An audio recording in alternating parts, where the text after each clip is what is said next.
nanalo talaga ako ng luto. Sabi ko, Diyos ko, siya lang talaga yung nagko-comfort sa akin. At saka syempre, parang nakaka-excite kasi guys. So, ayan na.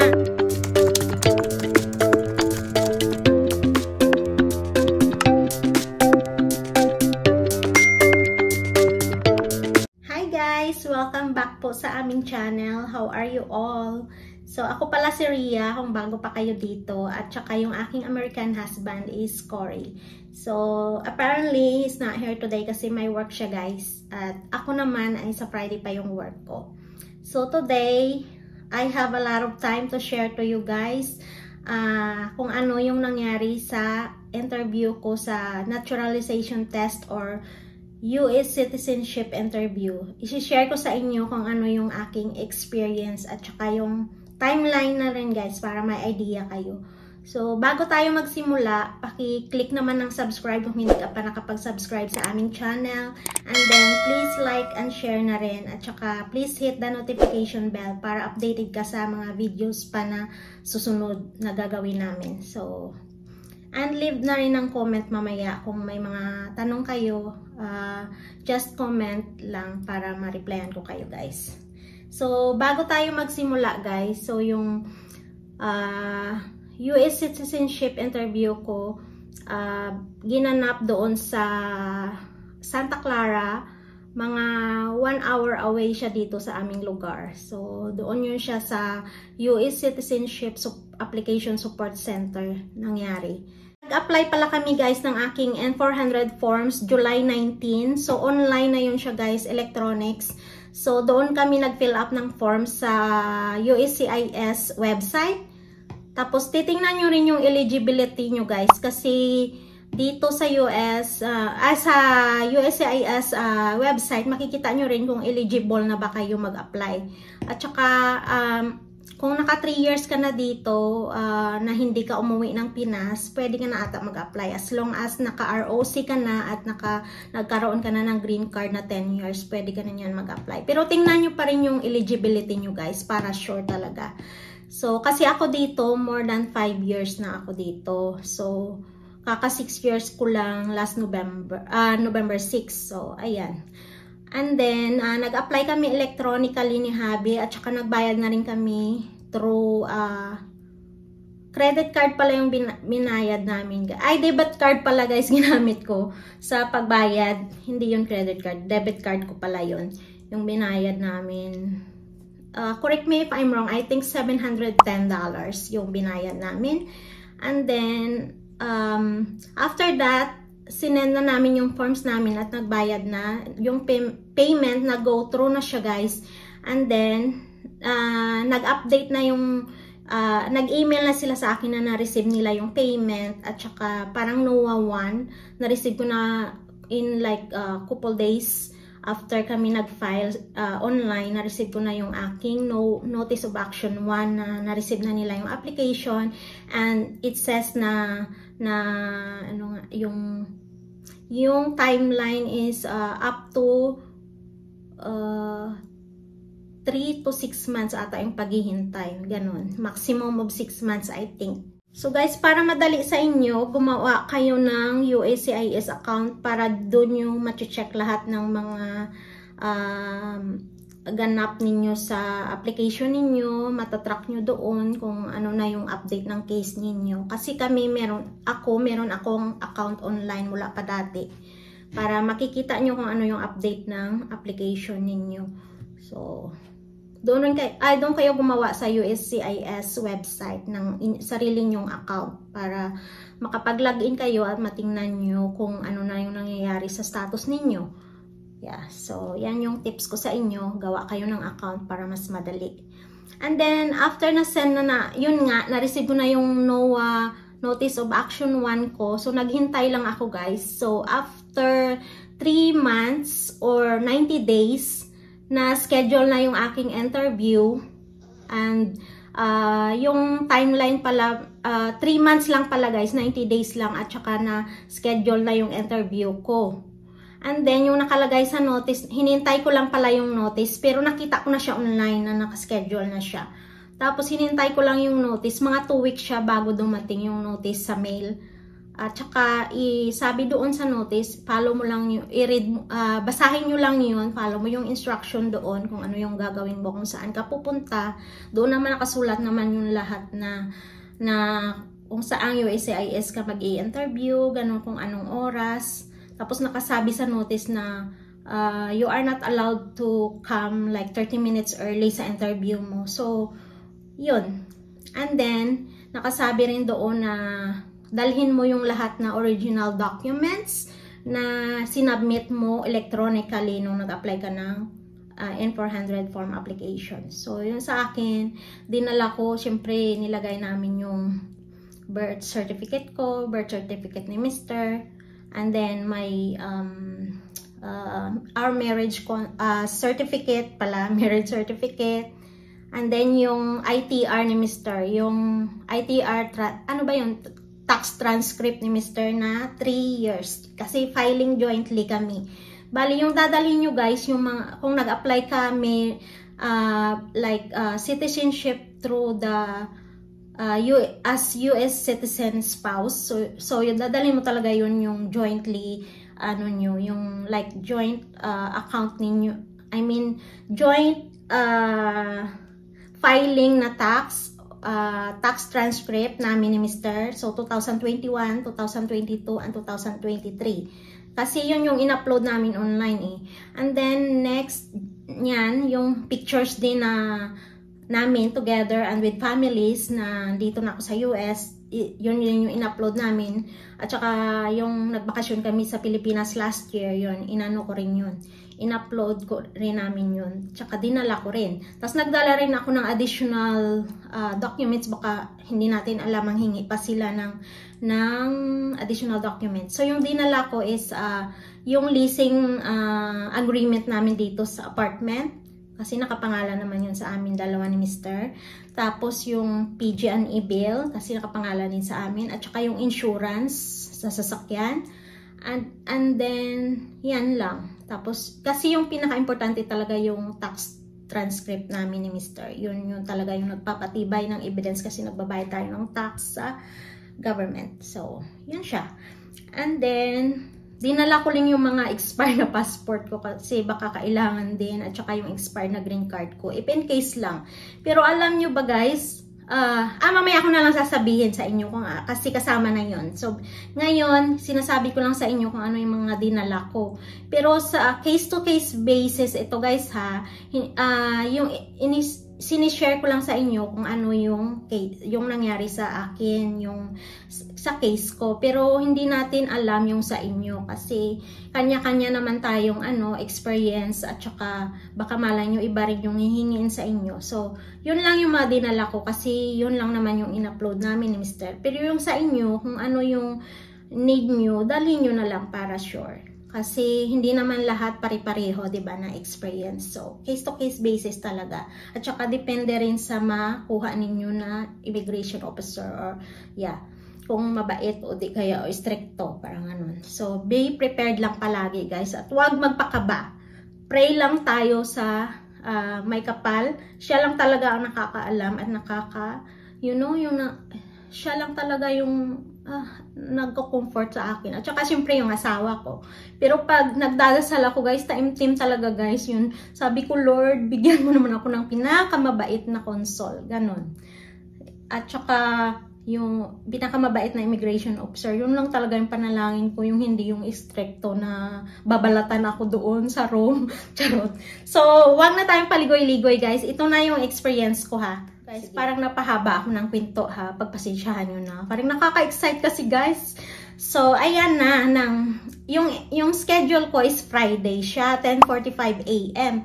So, yung plan namin ni Mr. kasi ayaw niya mag-drive ng sobrang maaga at saka rush hour, traffic, baka matraffic kami. So, yung ginawa namin, nag-book kami ng hotel na doon kami mag-i-stay for a night para hindi kami maagrabyado sa umaga sa pagbabiyahe kasi minsan sobrang traffic talaga papunta doon. So, yun na nga. Yung schedule ng interview ko is Friday, pero Thursday umalis na kami dito. At pumunta na kami ng hotel. So, pumunta kami ng hotel and then after namin mag-check-in, hinanap namin yung office ng USCIS para pag kinaumagahan, alam na namin kung saan yung kami pupunta. Kasi minsan, di ba, anga-anga ka, parang maliligaw-ligaw ka pa. Pero 4 minutes away lang naman, malapit siya, sobrang lapit. So, and then, ayan, fast forward. The day ng aking interview, yung sinuot ko pala guys is simple lang siya. Black siya na yung binili ko yun sa trabaho ko sa MK.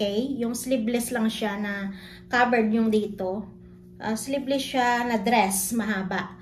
Hanggang sa ano talaga, parang long dress siya na black. Tapos nag-blazer lang ako ng black. And then yung shoes ko is small heel siya na close siya sa front. And then meron siyang, anong tawag doon ba? Yung parang maliit lang siya na heels.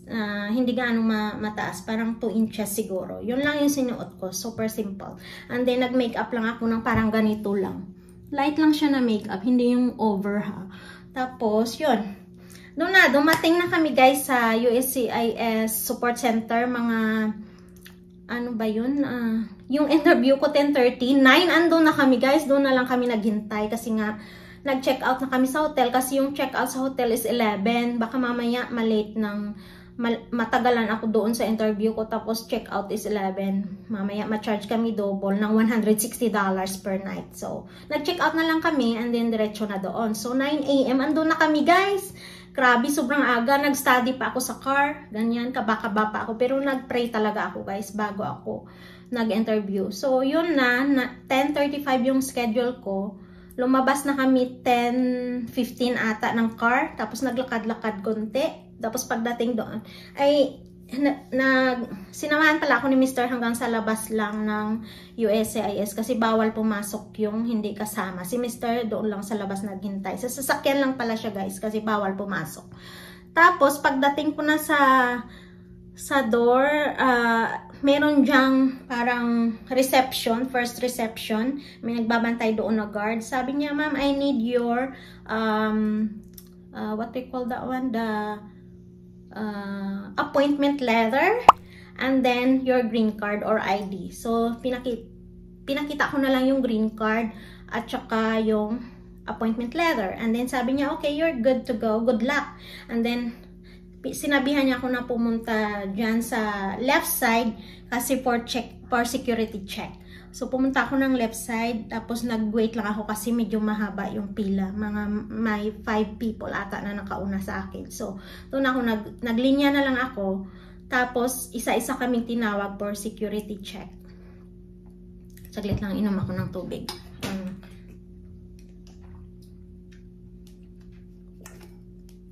So, ayun na nga, naglinya na ako doon. Nung turn, yung babae sa harapan ko, parang natagalan kami guys kasi nga yung ano niya, yung body niya, baka may metal yung body niya guys. Kaya nag-beep siguro. Tapos inanuhan siya ng ano ba yun, yung parang detector ba yun? Metal detector sa katawan niya, ganyan talaga. Parang pinahiran siya ganyan sa mga puwet niya, mga kilikili niya. Parang natakot tuloy ako. Sabi ko, ala, ano ba yun? Baka may surgery siguro siya, no? May alam kayo niyan guys. Yun yung sabi ni Mr. Baka daw may surgery na metal, nilagay na metal sa loob ng katawan niya. Kaya ayun, na ano siya sa metal, ano pa yun? Metal detector ba yun? Ano ba yun? Hindi ko na alam guys. Pagpasensyahan nyo na ha. So yun na, after na nagpila ko doon, nakapasa ako, okay naman yung security check. Nung ako na yung time niya, pinahubad sa akin yung blazer ko. Sabi niya, do you have a belt? Sabi ko, wala. Tapos yan na, nilagay ko na sa lalagyan na, saan ba nilalagay? Lahat, tinanggal ko yung watch ko. At saka yung bag ko, nilagay ko rin. Ay, nagdala din pala ako ng maliit na shoulder bag, guys. Doon ko nilagay yung phone ko, pero sinilent ko lang yung phone ko. Tapos, nakapasa na sa detector, yung mga ano pala guys, yung mga nagbabantay sa security check. Ang babait nila sa akin. Sobrang smile talaga sila sa akin. Tapos sabi niya, kasi my shoes got stuck in the, the conveyor. Sabi niya, oh, got stuck. Para sabi niya, oy, good luck. Tapos, second yan, after na ng aking, security check, okay na. Tapos hiningian na naman ako ng letter at saka green card. Second reception na naman siya, guys. Tapos tinignan niya lahat, yung binasa niya yung appointment letter and then the green card. Tapos sabi niya, proceed to the waiting area. Pupunta daw ako ng waiting area, right side. So doon na sabi ko, pwede ba mag-CR muna? Kasi pag ninervyos ako, guys, ihi ako ng ihi. So nag-CR muna ako, dito yung way niya. Sa right side siya. Left side pala. So nag-CR muna ako, tapos after ko mag-CR or mag-restroom, pumasok na ako doon sa waiting area sa right side. Marami doon naghihintay. May mga Pinoy din at saka may Chinese. Iba-iba. May mga Arabian, mga ganun. May mga ano ba. So naghihintay doon. Wala akong tubig. Nakalimutan ko. Sabi ni Mr. wag ka nang uminom kasi nga ihi ka nang ihi. So yun, hindi ako nagdala ng tubig. Ang kati-kati ng lalamunan ko. Sobrang quiet pa naman ng area na yun. Tapos inuubo ako. Sabi ko, alam baka sabihin mamaya, may sakit ka? Sabi ko, Diyos ko Lord. Tapos nilolunok ko yung laway ko. Yun na. Tapos guys, nag-aantay lang ako doon. Tinatawag isa-isa. So yung tumatawag pala sa iyo, iba-ibang mga console yung tumatawag sa iyo. Ay yung tumatawag sa amin. So depende kung sino yung console mo, mga ganun ba. Tapos doon na, time na ako na yung tinawag. Sabi ko, sana hindi lang ako dyan mapunta sa parang istrikta na yan. Parang may istrikta doon na hindi nagsasmile. Tapos yung turn ko na, yung lumabas na immigration officer, guys, napakabait niya, super smiling, welcoming talaga siya. Tapos ano siya, hindi siya ganun katangkad, pero parang white ata siya, puti siya. Tapos, bata pa, parang ka-age ko siguro, guys. Parang nasa 30 something siya. Mga ganun. Parang dyan sa edad ko pala, parang range ng edad ko. Sabi ko, oh my God, swerte ko naman. Tapos sabi niya, inano niya yung pangalan ko, tapos nag-stand up na ako at sabi niya, how are you? Sabi ko, I'm good. Sabi niya, and how are you? She said, I'm doing good. And then, can I have your green card? And then, kinuha niya yung green card ko. Sabi ko, okay. So, I gave it to her. And then, pumasok na kami sa hall. Sa hall na yun, hallway, parang ganon. Pumasok na kami sa room na yun. Tapos may hallway siya, papasok ganyan. And then sabi niya, is it okay with you to walk a lot? Because my office is all the way over there. So nag-walk kami pa ganyan, tapos going straight. Medyo malayo yung office niya kasi marami siyang rooms, guys, na mga rooms na doon nag-i-interview. Kasi maraming ini-interview, di ba? Hindi lang naman ikaw. So maraming rooms. Tapos pumasok na ako din. Parang napatagal na tayo, ha? Isa-isahin ko pa ba, guys? So guys, habang naglalakad kami, she introduced herself. Si Officer Garcia pala siya. Sobrang bait niya, guys, as in. Parang nanalo talaga ako ng luto. Sabi ko, Diyos ko, thank you so much, Lord. Tapos sa isip-isip ko lang yun na hindi ko sinabi sa kanya. Tapos nagkukwentuhan kami, sabi niya, do you experience any traffic today? Sabi ko, hindi kasi we stayed in the hotel. She said, oh, that's nice. I said, oh, with your husband? I said, sabi ko, oo. Tapos yun na, pagdating sa room, sabi niya, before you sit down, can you raise your hand and say, I swear to tell the truth, the honest truth, nothing but the truth. And then, yun na. Tapos, pinaupo niya na ako. Tapos, sabi niya, settle down and put your things away. So, pinatong ko yung documents ko dun sa table niya at saka yung maliit ko na bag.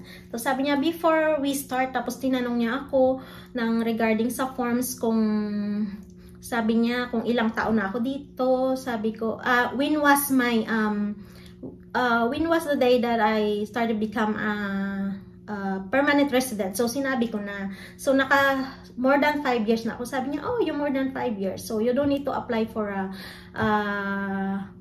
spouse, what they call that one? A citizenship or spouse of US citizen. You can do provision, sabi niya, kasi sobra na ako dito ng 5 years. Parang ganon. So, after that, guys, tinanong niya na ako kung ano yung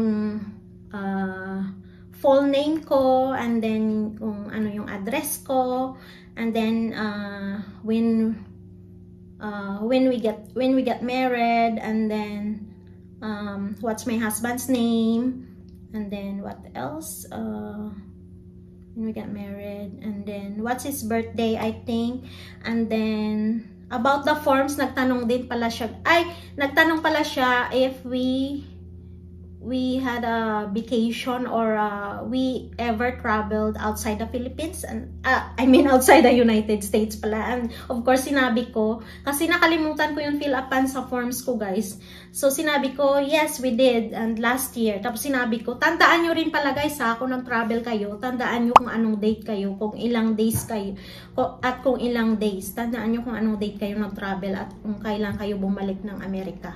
Tapos kasi tinatanong yun siya guys. Tapos sinabi ko na kung kailan kami bumalik at ilang days. Sabi niya, oh that's good. Tapos sabi niya, okay, we'll just put it into the computer. Ang bait-bait niya guys, hindi siya nagalit na ba't ko nakalimutan, ganun. Tapos next na, tinanong na yung sa forms, tatanong siya about if are you willing to do the oath of allegiance. Of course yung answer mo doon yes. And what else, if you're willing to required by the law, you are willing to support the Constitution of the United States. Tapos syempre yes yung answer mo doon. At saka you're willing to carry to bear arms, yes then. And then non-combat, parang ganyan na mga question, yes then. As long as required ng law guys, yung answer mo yes. And then ano pa, basta studyhan nyo rin guys yung forms nyo, kasi may mga tanong siya regarding sa forms ninyo about sa mga kung ano nga tawag doon, yung mga basta may mga no na answer doon na kailangan nyo rin sa diyan, nakalimutan ko na.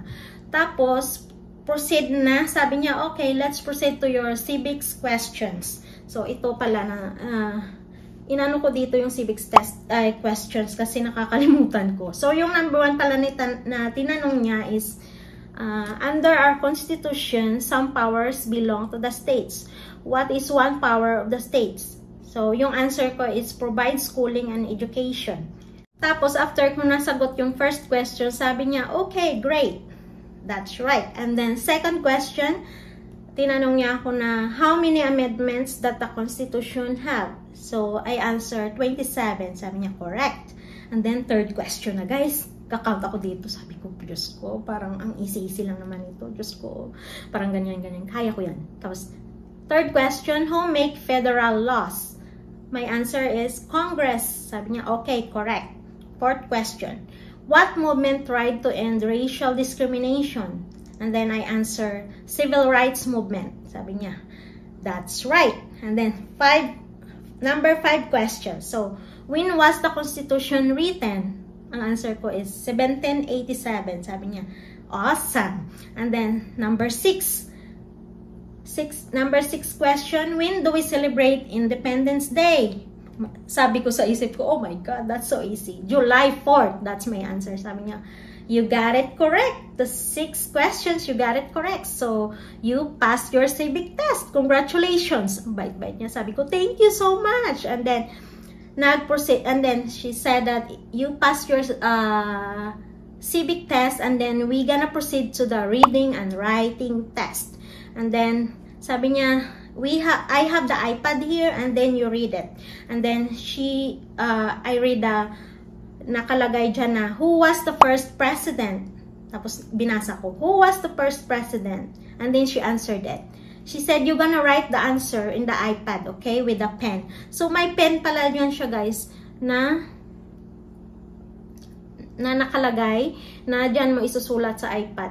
So yung answer is, Washington was the first president. So sinulat ko sa iPad through the pen na nakalagay dyan sa harapan. Sabi niya, nakalagay, Washington was the first president. Tapos pinaulit niya ako pangalawa kasi daw na press niya yung wrong, button na dapat i-save niya pero na-cancel niya. Tapos sinulat ko ulit, Washington was the first president. Sabi niya, okay, you got it right. And you passed your test. Congratulations. Tapos super happy ko. Sabi niya, and I will going to put your name, I want you to review your name pala na ilalagay niya kasi daw yun yung ilalagay sa aming certificate of taking, parang certificate of citizenship, ganon. So pinabasa niya sa akin kung tama yung spelling at mga important details doon, yung birthday ko, ganon, at saka yung address ko, pina-double check niya lang sa akin yung important information. Sabi ko, yes, that's correct. Tapos sinave niya na, parang ganun. Tapos may tinype siya doon na, at saka may binigay siya sa akin na paper na nakalagay doon, congratulations, and blah blah blah. Kung kailan yung, wait ka na lang sa mail ng schedule ng oath-taking ceremony mo, parang ganun. Kung nakalagay ka, you follow the instruction about the American passport na ano nila, binigyan niya ako ng envelope na may nakalagay doon na application for the US passport na siya, guys. So pipil upan ko yun, hindi ko pa nagawa yun kasi nga wala akong time pa ng bongga. Gusto ko andyan si Mr. kasi nagtatanong ako sa kanya. So, yan. Tapos magpapapicture din pala ako para sa US passport na dadalhin namin sa schedule ng aking interview. And guess what, guys? Yun lang ka-easy-easy talaga, guys. So, wag lang kayo magpakaba. Yun lang yung tips ko sa inyo. Focus kayo sa question. At saka, wag magpakaba masyado. I-trust nyo lang sa Panginoon na kayang-kaya nyo. At saka mag-pray talaga na mabait lang yung immigration officer na ibigay sa inyo. So, may nakalimutan pala ako, guys, after ko umupo pala doon, na pinaupo niya na ako bago ako nagtaas ng kamay ko, hiningi niya pala yung index finger na fingerprint ako doon. Sabi niya left muna, tapos ganyan ako, and then yung right index din. Yun lang yung fingerprint ko, yung index fingers ko. So ayun na, kinuha niya rin pala, guys, nakalimutan ko na, kinuha niya rin yung green card ko, at saka yung state ID ko, binigay ko na rin, at saka yung aking passport. Yun lang talaga, guys. Wala siyang hiningi na original documents sa akin. Kahit marriage certificate. Kasi nga sabi niya, you're more than 5 years, sir. So, let's make it easy. Sabi niya.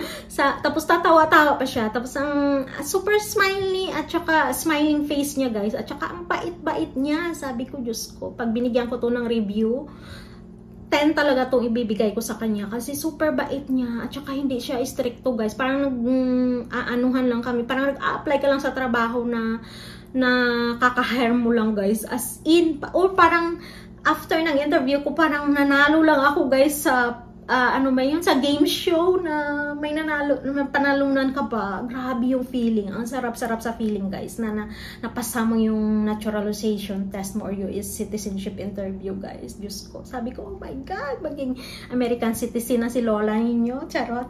Grabe, guys, ang kaba ko. Pero inano ko talaga. Sabi ko, kaya ko to. Kung kaya ng iba, kaya ko rin to.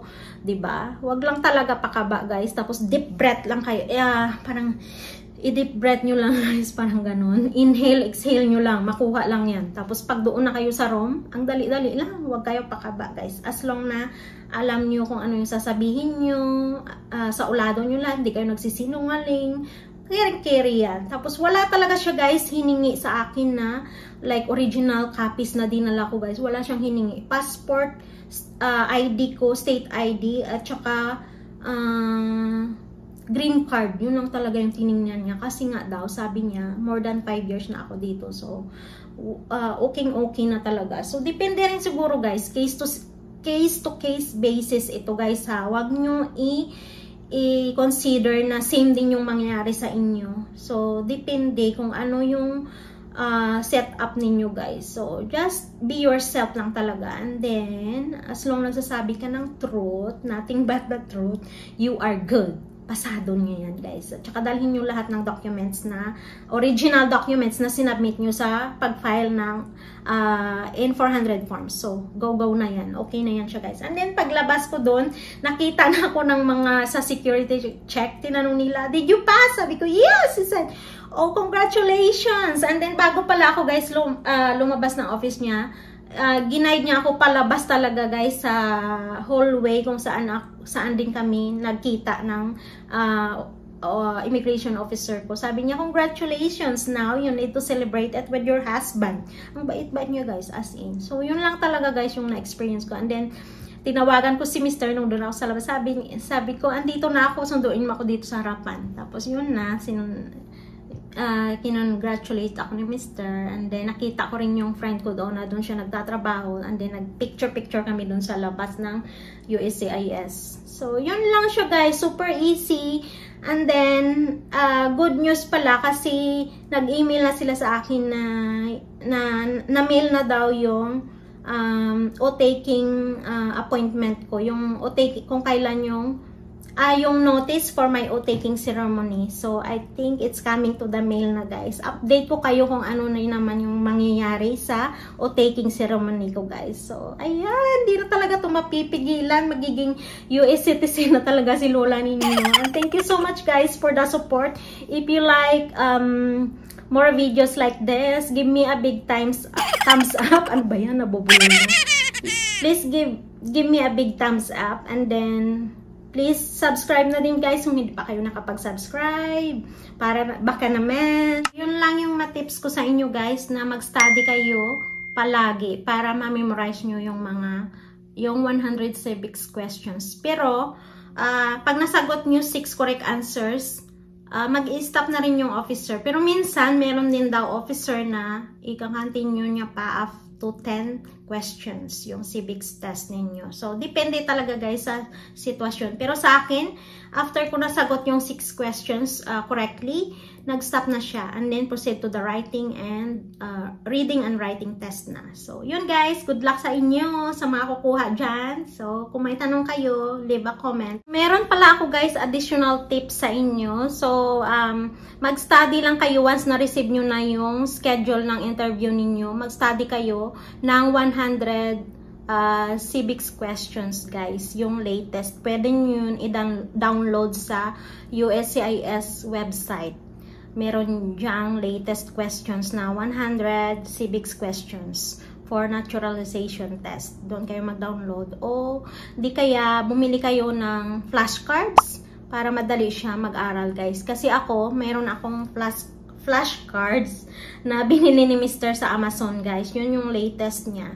So, depende rin kasi, at saka pag-studyhan nyo rin yung mga, kung sino yung latest na nakaupo sa as president, vice president, mga chief justice, at saka sino pa nga yun, yung speaker of the house, kasi minsan nag-i-elect tayo ng bago, diba? So, yun yung pagstudihan nyo, at saka kung sino yung mga governor nyo, senators, and then US representative ng state ninyo, yung mga tapos kung ano yung mga capital ng state ninyo. Pagstudihan nyo rin, guys, yung mga ganun. At saka yung 100 civics questions talaga yung pinaka-importante. At sa flashcards na binili ni Mr. pala, meron ding written and writing test na ano yun siya sa flashcard nakalagay. So, yun, everyday nagre-review kami ni Mr.